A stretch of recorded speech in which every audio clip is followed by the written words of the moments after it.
네, 문서진의 찍썰 함께합니다. 찍어주고 설명해주는 정말 많은 걸 얻어가실 수 있는 시간 되겠는데요. 타이탄 파트너스 문서진 대표 나오셨습니다. 어서 오세요. 네, 안녕하세요. 대표님, 우리가 어제 이 시간에 오늘장은 뭐 두드려 맞을 거다 이미 예상은 했었잖아요. 근데 네네. 너무 힘들었거든요. 맞습니다. 블랙 먼데이가 아니라 이번 주에는 또 정말 블랙 수요일 어두웠던 그 흐름이 전개가 됐어서 이제 어떻게 좀 시장을 바라봐야 될까 걱정이 커집니다. 먼저 전일장 어떻게 보셨나요?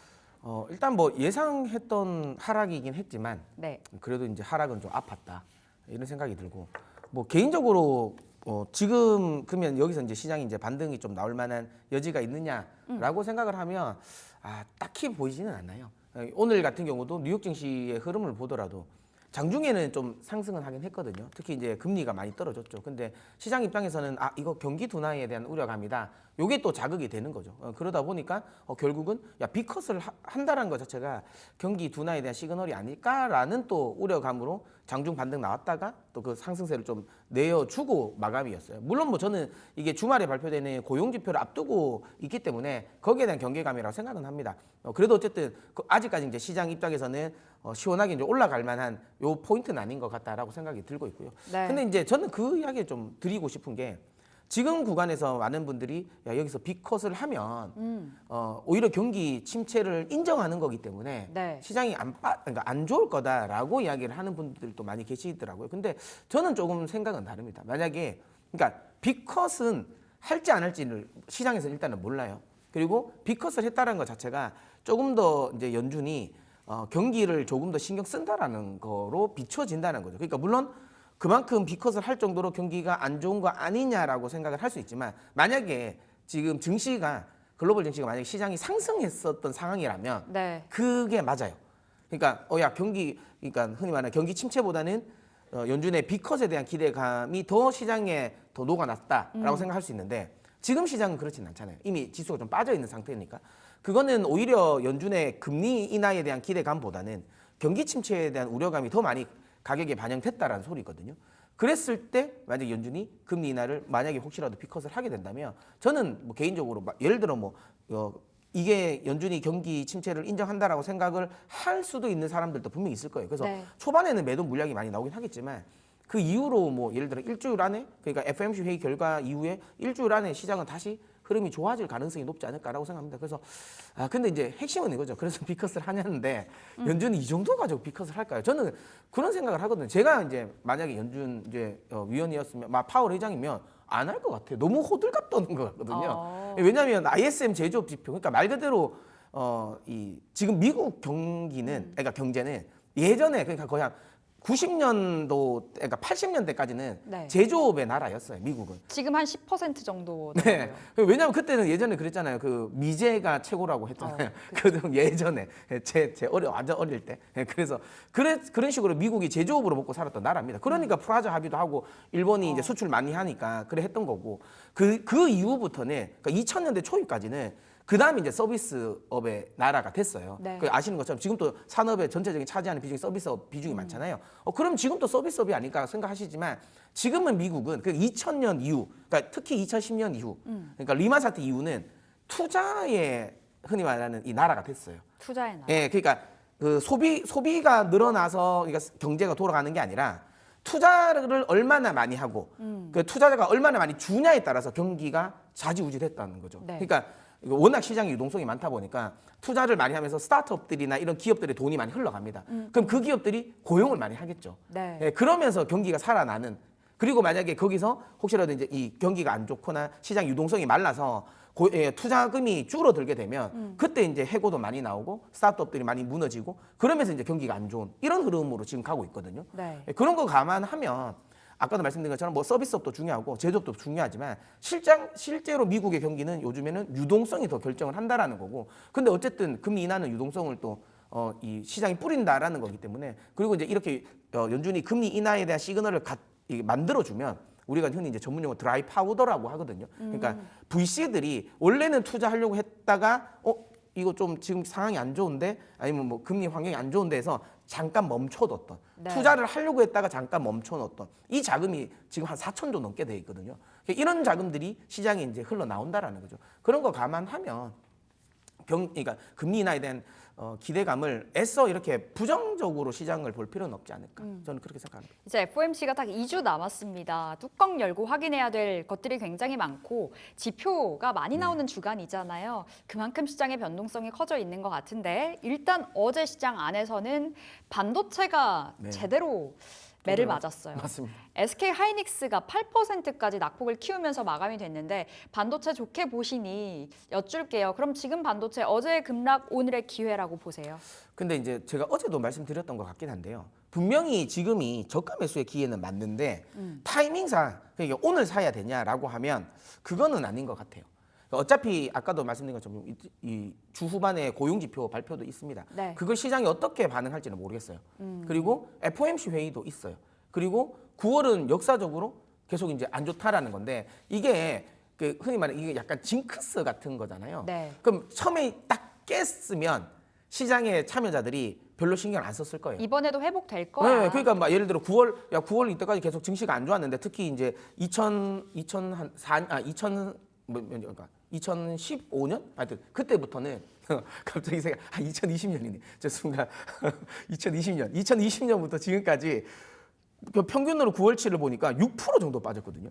근데 한 달에 지수가 6% 빠지는 건 네. 진짜 엄청나게 많이 빠졌잖아요. 근데 이번에 만약에 그러니까 이 월 초에 딱 시작했을 때 뉴욕 증시가 딱 상승으로 시작을 했다면 네. 신경 안 썼을 것 같아요. 그러니까 야 이거 그냥 징크스지 뭐 과학적으로 계절성이란 게 뭐 있나 그냥 징크스지라고 생각했을 건데 9월 딱 시작됐는데 딱 급락으로 시작해버렸잖아요. 그러면 이제 이거 미신 또 그런 게 있잖아요. 빨간색으로 이름 쓰는 거 안 좋다고 하지만 야 그거 다 미신이야 했는데 혹시라도 뭔가 주변에 이름 쓴 사람이 많이 다쳐 절대 안 쓰죠. 네, 그러면 이게 미신 아닌가 이런 생각 하잖아요. 그런 것처럼 지금 9월 증시가 딱 그런 것 같아요. 초입구가 세게 괜찮게 나갔으면 네. 좋았을 건데 안 좋게 나왔죠.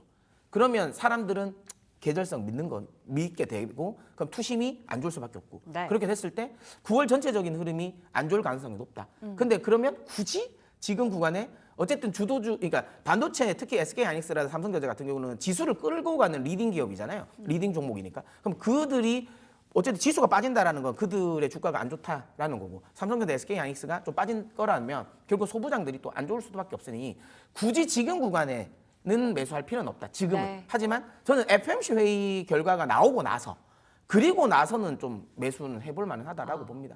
알겠습니다. 저가 매수 찬스는 분명히 맞으나 일단은 좀 지켜보자. 지금 FOMC까지 2주 남았다 보니 한 2주 정도는 마음 편하게 바라보시면서 일단 관망해 보도록 하겠고 저희가 그때 맞춰서 또 이야기 드려보도록 하겠습니다. 자, 전일의 특징주부터 살펴볼까요? 전일 첫 번째로는 두산 에너빌리티 보도록 하겠습니다. 어제 원전주가 장 막판 들어서 막 올라가더라고요. 두산 에너빌리티뿐만 아니라 다른 원전주가 힘을 받아갔던 오후장이었는데 2%의 하락으로 마무리가 됐고요. 17,000원 가리켰습니다. 두산 에너빌리티 어떻게 보세요?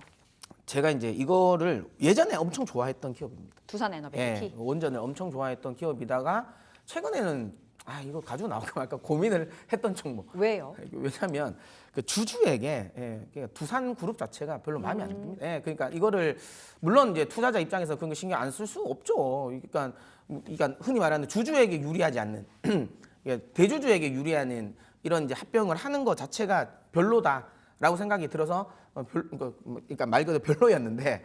기본적으로 이제 그게 약간 무산되는 분위기잖아요. 합병 관련 이슈가 시장에서 워낙 이제 이슈가 되다 보니까 뭐 그렇게 됐다면 두산 에너빌리티는 그냥 순수하게 합병 관련 부분 아니고 두산 에너빌리티 자체적인 그냥 이슈만으로 봐도 되겠다라는 생각이 좀 들어서 네. 오늘 좀 가지고 나왔고요. 많은 분들이 이 원전과 관련돼서 그런 기대감을 많이 하세요. 예를 들어 지금 체코 원전 수주했다 그러면 뭐 내년부터 혹시라도 이제 이 매출이 나오지 않나 네. 이런 기대감을 하는데 원전이라는 거가 만약에 예를 들면 딱 사업자가 딱 결정이 돼요. 그때부터 최종적으로 완공까지 정말 짧으면 7년, 길면 15년이에요. 근데 그 7년이라는 건 중국 기준입니다. 그러니까 중국 기업이 중국 내에서 원전을 건설할 때 그 정도 걸리는 거고요. 네. 나머지 나라, 특히 유럽 같은 경우는 15년 걸려요. 엄청 오래 걸리네요. 왜냐하면 처음에 그러니까 물론 뭐 당연히 원전 자체의 공기가 긴 것도 있는데 원전이 들어온다. 네, 환영합니다 하는 나라는 아무도 없어요. 그렇죠. 어떤 나라든. 예, 그렇죠. 그래서 그 시민단체들의 이런 반발이 굉장히 좀 거셉니다. 네. 그거를 수습하는 과정에서 그다음에 이걸 법적으로 지금 현재는 어쨌든 체코 정부가 뭐 이게 하긴 하겠지만 거기도 이제 야당이 또 있을 거 아니겠습니까? 네. 또 그런 쪽에 또 반대라든지 이런 것들을 그 흔히 말하는 이 밑작업을 하는 정책적인 부분을 하는 것만 5년이 넘게 걸려요. 평균적으로. 그러니까 실제로 이걸 수주했다고 해서 매출이 바로 나오는 건 아니에요. 네. 그래서 제가 개인적으로는 여기에 대한 이제 기대감을 너무 지나치게 할 필요는 없다라고 예. 보는 건데 대신 제가 이제 이걸 왜 이제 긍정적으로 보냐면 어쨌든 그럼에도 불구하고 원전 자체가 수주 산업이다 보니까 실제로 매출 나오는 거는 뭐 알겠어 뒤에 나오지만 결국은 나오는 거 아니냐? 그쵸. 라는 거고 그러면 결국 수주를 많이 받아야지 주가는 올라가는 겁니다. 그러니까 지금 현재는 그렇게 반응을 하니 그러면 수주의 시장이 반응을 한다라는 거는 뭐 나쁘지 않을 것 같다. 수주는 계속 나올 것 같다. 왜냐하면 지금 시장의 플레이어가 이 원전 시장의 플레이어가 우리나라 아니면 프랑스 말고는 없어요. 지금 3파전이었다가 미국 탈락하고 예, 왜냐하면 프랑스. 사실 미국은 그 네. 원래부터 능력이 안 됩니다. 그러니까 웨스팅하우스는 뭐 아시는 분은 아시겠지만 그 원전을 한번 터트려 먹은 기업이에요. 예, 그 터트려 먹은 기업이라서 이번에 그 이전에 수주했는 거, 그러니까 폴란드잖아요. 폴란드 수주했는 것도 지금 그 자국 기업이 건설 그 회사, 그러니까 박셀 같은 회사가 시공 보증을 안 해주려고 해요. 네. 웨스팅하우스 너희가 하는 거 우리는 시공 보증 안 해줄 거야. 왜냐하면 원전은 그러니까 물론 원자로의 설계도 중요하지만 그렇게 설계를 했는 거에 대해서 결국은 건설사가 건설을 하잖아요. 너희 이렇게 하는 거 우리가 충분히 건설할 수 있어. 우리가 이거 보증해줄게라는 게 필요하거든요. 네. 근데 미국 기업이 하물며 미국 자국 그러니까 글로벌 그러니까 2위 회사인 그 박셀이 안 해줬어요. 네, 보증을 안 했어. 너희 거 하면 나 터질지도 모른다. 난 못하겠다. 그러니까 지금 폴란드도 부랴부랴 우리나라 쪽으로 했잖아요. 그런 것처럼. 그래서 웨스팅하우스는 저는 개인적으로 사실상 그냥 탈락이라고 보고 있고요. 프랑스 아니면 이제 우리나라인데 그 프랑스랑 우리나라의 흔히 말하는 이 가격 경쟁력이 너무 압도적으로 우리나라가 좋아요. 네. 그런 거 감안했을 때 앞으로 수주는 많이 우리나라가 딸 가능성이 높다라고 생각해서 두산 에너빌리티 수주 관련 이슈가 계속 나오지 않을까 싶습니다. 네, 모멘텀 플레이에 의해서 좀 움직일 수 있다 이렇게 봐주신 것 같네요. 그럼 목표가 어디로 보세요? 뭐 항상 말씀드리는 거 전고점 부근까지는 터치할 수 있다. 25,000원인데 전고점 네, 괜찮나요? 근데 이제 저는 개인적으로 이제 요 위에서 이제 윗꼬리는 좀 빼고, 그래서 23,000원, 요 정도 수준까지는 충분히 한번 터치를 하지 않을까라는 생각을 하고요. 항상 말씀드리지만 시장 지금 현재 뭐 좋은 시장은 아니잖아요. 네. 그러니까 이제 아무래도 좀 불안할 수 있으니까 15,000원 정도가 이탈되면 여기도 기술적인 지지선이니까 여기 이탈되면 밑으로 한 10,000원 정도까지는 빠질 수 있어요. 그러니까 리스크 관리 차원에서 15,000원을 손절가로 잡고 대응하셨으면 좋겠습니다. 알겠습니다. 두산 에너빌리티 이야기 들어봤고요. 두 번째 특징주 살펴볼게요. 양지사 들고 왔습니다. 자, 양지사가 어제 장중에 18% 급등이 나왔고요. 종가로는 11% 강하게 올라가면서 10,000원 터치가 됐거든요. 자, 대표님, 양지사 사실 공책 만드는 기업이잖아요. 맞아요. 어떠한 관점으로 오늘의 특징 줄까요? 사실 뭐 이 회사의 펀더멘탈을 볼 필요는 없어요. 이거 사실 제 대학교 때는 그 대학 노트라고 대학생들 옛날에 노트로 필기 많이 했거든요. 요즘은 안 네. 하잖아요. 요즘은 태블릿으로 하지 않나요? 요즘 패드로 하죠. 맞죠. 예. 그러니까 근데 저희 때는 거의 대부분 양지사 노트를 썼어요. 예. 그래서 그때는 말이지만 아시겠지만 뭐 노트 사용량은 계속 줄어듭니다. 그렇죠. 예, 요즘에 거의 잘 안 쓰죠. 그러니까 사양 산업이라고 보시면 되고요. 뭐 차트를 길게 놓고 보셔도 아실 거예요. 거의 뭐 고점에서 계속 빠졌습니다. 그러니까 업황적인 부분을 전혀 볼 필요는 없어요. 그냥 딱 하나 항상 시장이 안 좋을 때 한 번씩 순환매로 돌아가는 테마가 품절주입니다. 네, 품절주 아니면 무상증자 관련 네. 뭐 이런 식으로 테마가 돌거든요. 제 개인적인 생각에는 조만간 무상증자 관련 또 테마가 한번 돌 것 같아요. 그만큼 시장이 지금 안 좋다라는 거고 어쨌든 품절주 관련해서 테마가 일단 불었다라는 거는 이게 단기적으로 확 끝날 것 같지는 않다. 물론 그렇다고 해서 뭐 일주일 이상 간다 그건 아닌데요. 한 하루 이틀 정도는 더 갈 수도 있겠다라는 생각이 들어서 양지사를 가져왔고요. 이건 그냥 기술적으로 대응하셨으면 좋겠어요. 만약에 이거 12,000원이 일단 목표가 여기는 뭐 기술적으로 한번 올라오지 않을까라는 생각을 합니다. 그래서 12,000원 정도를 목표가로 잡으시고요. 손절가는 제가 한 8,700원 잡아드리는데 네. 요거는 철저하게 지키셔야 됩니다. 왜냐하면 이거는 말 그대로 테마가 흔히 말하는 안 먹히면 그냥 없어요. 이거 한번 물리면 얼마까지 갈지도 몰라요. 얼마나 물릴지는. 그러니까 큰 비중보다는 작은 비중으로 그리고 손절가 8,700원 이탈되면 그냥 미련 없이 매도한다. 이런 생각으로 정말 단타 플레이만 하셨으면 좋겠습니다. 목표가 12,000원입니다. 원체 차트 길게 열고 보면 바닥 그 자체여서요. 좀 지금 자리에서 손절가 지키는 거 중요하다 말씀 주셨습니다. 8,700원 양지사 지켜보도록 할게요. 자, 이제 오늘의 전략을 세워봐야 될 텐데요. 간밤 뉴욕 증시가 또 한 번 혼조 양상이 짙었었고 뭐 국제유가 급락했었고 시장이 녹록지가 않잖아요. 지금 엔캐리 트레이드 또 이야기가 나와주고 있고요. 네. 오늘장 전략, 오늘장 한마디 뭘까요? 뭐 정말 역사적으로 흘러가는 시장이다라고 생각합니다. 역사적으로 흘러간다. 네. 뭐 어떤 관점이실까요? 그러니까 지금 아까 저희가 처음에 말씀드렸던 거 9월은 안 좋다. 역사적으로 안 좋았다. 네. 예. 그다음에 역사적으로 뭐 금리 인하와 관련했던 시점에서는 뭐 이건 의견은 다르지만 보험성 금리 인하일 때는 올라갔고 네. 예, 그냥 만약에 경기 침체가 확인된 구간에서 금리 인하는 떨어졌고 뭐 이런 식으로 지금 대부분의 시장의 흐름이 역사적으로 있었던 거에 약간 데자뷰 같은. 그럼 하반기는 산타랠리 기다리고 있겠네요. 그렇죠. 저는 그래서 11월은 이렇게 역사적으로 흘러간다라는 거는 11월 대선이 끝나고 났을 때 지금 1983년부터 2023년까지의 역사적 통계를 네. 보면 평균적으로 9월은 안 좋은 건 맞았어요. 특히 그게 이제 대선이 있었던 기간만 딱 이제 놓고 보면 확실하게 8, 9월이 거의 빠집니다. 예, 그런 흐름이고 10월부터 바닥 찍고 나서 그 11월은 건지정 폭발적으로 올라가거든요. 그러니까 11월 딱 대선 끝나고 났을 때, 불확실성 끝나고 났을 때 네. 예, 그런 거 감안하면 이번에도 그래 될 가능성이 높지 않을까라는 생각을 합니다. 그래서 계속 말씀드리지만 지금 현재 시장 입장에서는 그러니까 뭔가 펀더멘탈이 무너진 건 아니에요. 지금 뭐 AI 관련 부분에 있어서 뭐 AI가 돈이 되냐 마냐 이야기가 나오고 있고 뭐 이런 것들이 실제로 그러면 AI 관련 투자가 줄어들었냐? 아니면 AI와 관련해서 매출을 내고 있는 회사들이 실적이 안 좋았냐? 그거 아니거든요. 다 좋았어. 근데 중요한 건 뭐냐면 계속 센티멘탈이 훼손되다 보니까 거기에 대한 의구심을 가지는 건데 저는 11월 대선이 끝나고 나면 그런 의구심은 다 사라지지 않을까라고 생각하고 센티멘탈이 회복되면 그때부터는 실질적으로 연준이 분명히 금리 인하를 뭐 50bp든 아니면 25bp는 어쨌든 하고 났을 때일 겁니다. 그리고 금리 인하 기조를 가겠다라는 드라이브가 딱 걸려 있을 때니까 네. 그때부터는 확실하게 시장은 좀 달리지 않을까 이런 생각이 듭니다. 불확실성이 제거가 되는 그 하반기, 그러니까 11월, 12월을 좀 기다려 봐야 될 텐데 그러려면 지금부터 어떠한 작업들이 필요할 것 같아서요.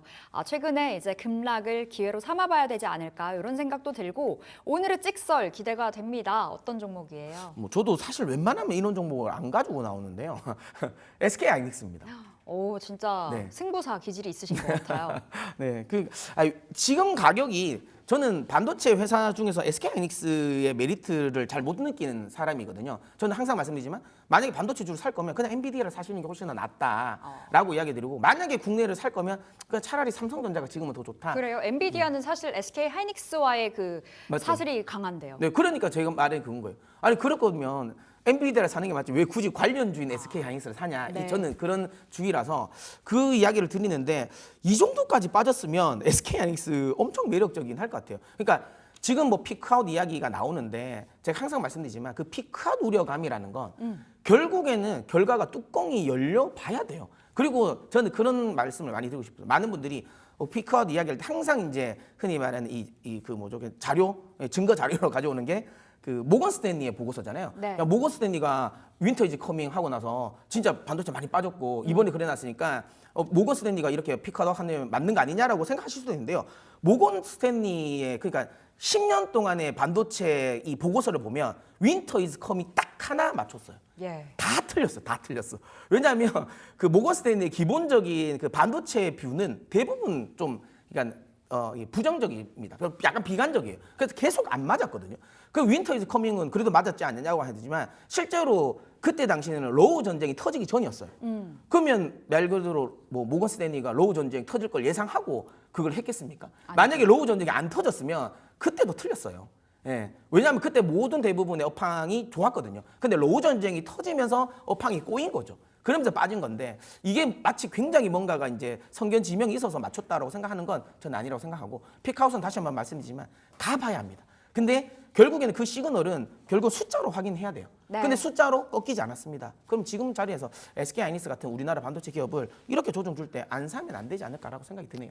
지나고 봐야 이제 피크아웃인지 안다라는 관점. SK 하이닉스가 너무 많이 빠졌기 때문에 가져오신 건데 그럼 단타예요? 단기적인 성향으로 봐야 되는 종목인가요? 아닙니다. 저는 개인적으로 이거 연말까지 끌고 가셔라는 생각이고 앞서도 말씀드린 것처럼 그러면 이거 당장 오늘 사야 되냐라고 하면 뭐 오늘 사셔도 되는데 네. 아까 말씀드렸죠. 이게 본격적인 반등이 나오려면 한 11월 달 정도는 돼야 되니 한 달 정도에 내가 매집을 하겠다라는 생각으로 그러니까 분할 매수 전략을 전 세우셨으면 좋겠어요. 그래서 지금 가격대에서 뭐 1차 매수를 하시다가 그다음에 이 13만 원 요 라인까지 해서 떨어질 때 좀 조금씩 추가 매수한다는 생각으로 네. 이렇게 매수하셨으면 좋겠고요. 목표가는 항상 말씀드리지만 정고점 정도까지. 물론 이거 UBS였나요? 목표가 지금 33만 원 됐던데요. 예, 그만큼 또 좋게 보는데 그 정도까지는 무리일 것 같고 최소한은 그래도 24만 원까지 한 번 더 터치할 거라고 생각해서 목표가 24만 원 설정해 드리도록 하겠습니다. 목표가 24만 원이면 진짜 안 담을 이유가 없겠습니다. 지금이 15만 원 선인데요. 계속해서 쪼개서 분할로 들어가야 된다라는 점 여러분 참고해 주시기 바라겠습니다. 자, 문서진의 찍설 여기서 인사드릴게요. 말씀 고맙습니다. 네.